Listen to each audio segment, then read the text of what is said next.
Hello and welcome to our Everyday Faith podcast, a series based on an initiative from the Church of England called Everyday Faith. Last week we looked at some passages and reflections that were based on Nick Shepherd's theme, Living Faithfully in Everyday Life. And this week we're going to move to a new theme, which is Living Everyday Faith Hopefully. And those reflections are based on Mark Green's words that you also can find on our website. And today we looked at that theme of hope and a particular passage found in John's Gospel, chapter 2.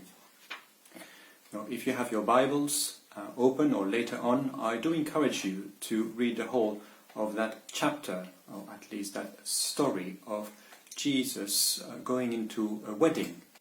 So John chapter 2, I will read the beginning and then just summarize the story.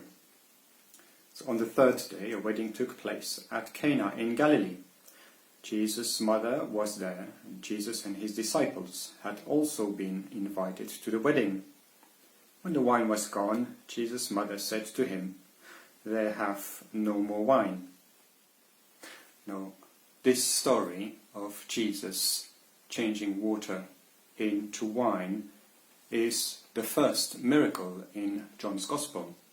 And actually he doesn't use the word miracle, he used the word sign, the first sign in John's Gospel.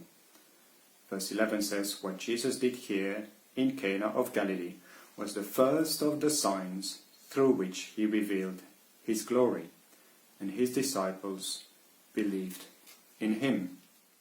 Now, hope in the Bible isn't a wishful thinking, isn't like, oh, I hope tomorrow it will be a nice day, or I hope it won't rain. Hope in the Bible, it's a certainty, and it's that hope that Christ brings to us through his life, his death, and his resurrection. The hope that one day what happened to him will happen to all of creation, a renewal of the whole creation. That earth and the reality of heaven will come together. And so Christians are those who look forward to that future. But they also believe that that future has already started in our present world. First, they believe that whatever we do in our present world will be somehow, by God's grace, turned to good. Yes, there is the certainty of a glorious future, but the present is also important for us. Jesus' kingdom, Jesus' reign, has already broken in. And so new possibilities abound now, a foretaste of what is to come. And so Christian experience divine interventions, providential coincidences, messages from above, and prayers that are answered.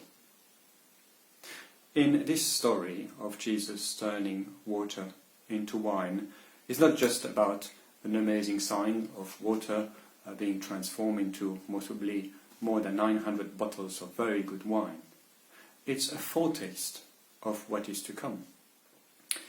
In that story, what's also interesting is that the wine that is served is so much better than the one they had previously, which had run out.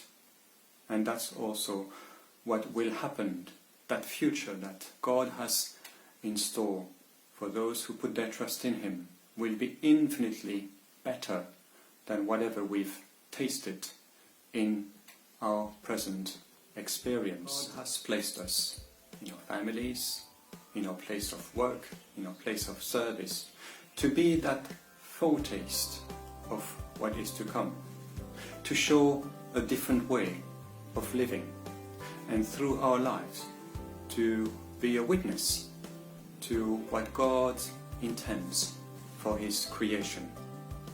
Maybe think about the past week. Where have you seen God at work in your life? or in the life of those you live with? What tokens of His love have you noticed? What are you grateful for?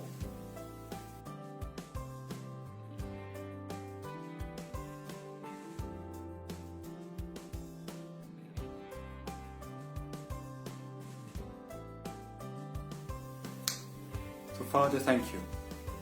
Thank you that all that we do in service to you and for your glory is not in vain and will somehow be transformed and taken in that wonderful future that we are longing for, when we will see you face to face.